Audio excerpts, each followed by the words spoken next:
Hi there, and welcome to this lesson on sonata form.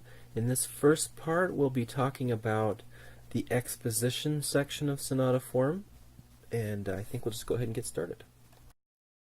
Sonata form is quite important because it is used as a formal plan in a lot of the music in the classical and romantic periods.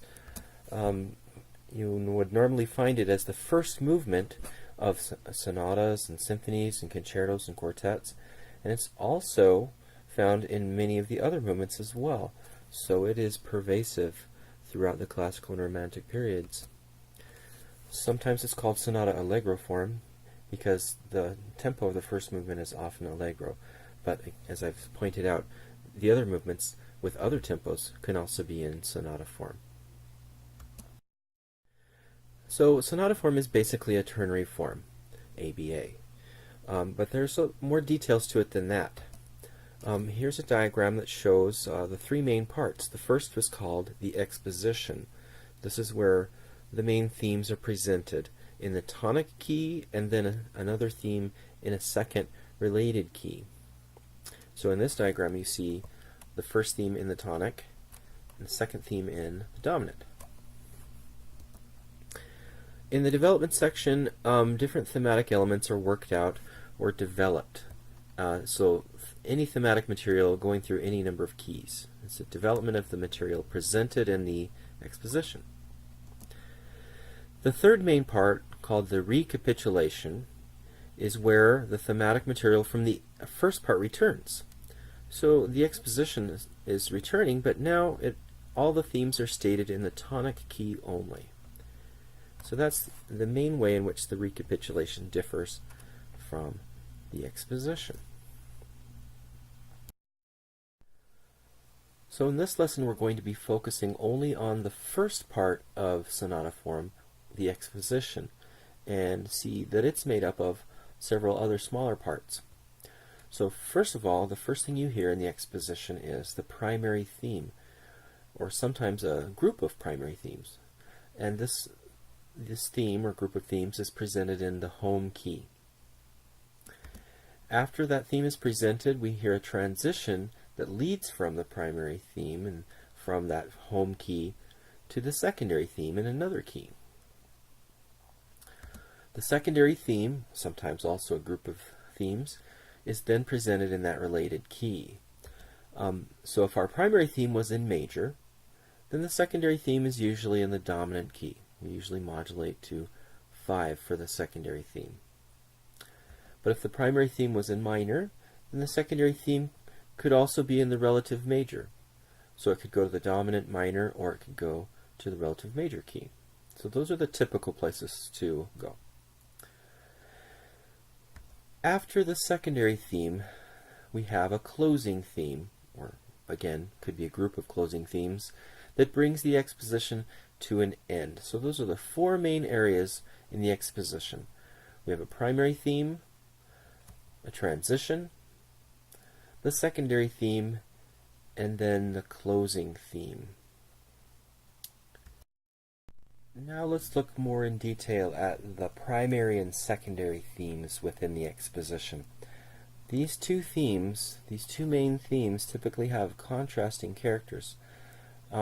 It tends to be that the primary theme is strong and active, whereas the secondary theme tends to be more lyrical. That doesn't always work this way, but that's a fairly common way in which those themes differ from one another. There are some sonata forms in which the primary theme and the secondary theme are the same or very similar, but they're just presented in different keys, such as one in the tonic and then it is again presented in the dominant. Some of Haydn's early sonatas do this. But more typically, there are separate themes of contrasting characters for the primary and the secondary themes. And these themes are going to have their own self-enclosed formal structure, like a period or a double period. And they'll typically end with a solid, perfect, authentic cadence to mark off the end of each one of these themes. So let's listen briefly to the exposition from Haydn's Piano Sonata in D major, and I'll try to point out some of these things.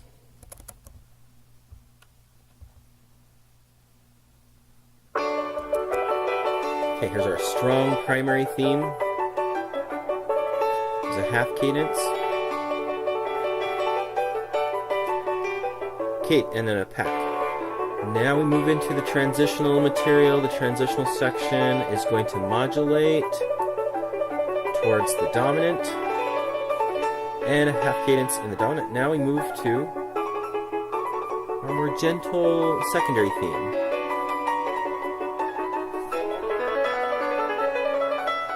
This continues for a bit.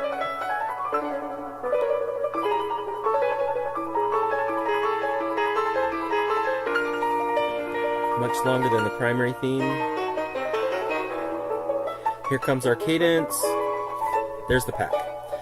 So now I move on to our closing theme, which just has a closing character. Okay, so those are the main sections, and that was our full exposition. Went pretty quick. Okay, now let's talk about that transition that took place between the two main themes. Unlike the tonally stable primary theme, the transition is introducing instability, chromaticism, because its main purpose is to modulate from the home key to the secondary key to set up that secondary theme. Frequently at the end of the transition, there's a strong point of articulation that we call the medial caesura. It's a pause, essentially, in the music, and this is often a half cadence in the secondary key. Let's listen to that beginning of the exposition again, and I'll point out that point of articulation, that medial caesura. So here we go. Primary theme once again. It's stable, it has a half cadence, then a pack, it's a parallel period. Now, transition. It's turbulent. Now it's starting to modulate. Pause. That little half cadence with a short pause comes right before the entrance of the secondary theme. After we hear the secondary theme and we have a strong cadence to conclude the secondary theme area, this is generally followed by a closing theme or group of closing themes. And the purpose of the closing theme is to bring a sense of closure to the exposition as a whole, using material that sounds final or definite or cadential. Let's listen to the second half of that exposition, starting with the secondary theme. This is within the secondary theme. We still haven't had a final cadence, so the secondary theme area is continuing.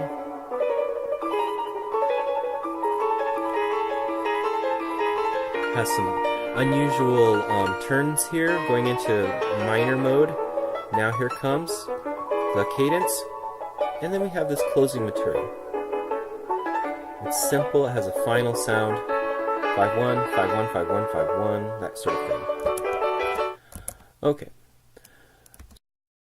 Okay, now just to summarize everything, we can use the symbols PTSC to describe the contents of a sonata form exposition. We can use the label P for the primary theme, and if there are multiple primary themes in a primary theme group, we can label them P1 and P2 and so on. The transition then is labeled T, the secondary theme is labeled S, and the closing theme is labeled C. Okay, so those are the main parts of a sonata form exposition. You've likely heard many of these, but now you'll be able to listen a little more closely and try to hear these areas within the exposition of a sonata. Now you can take the quiz that follows.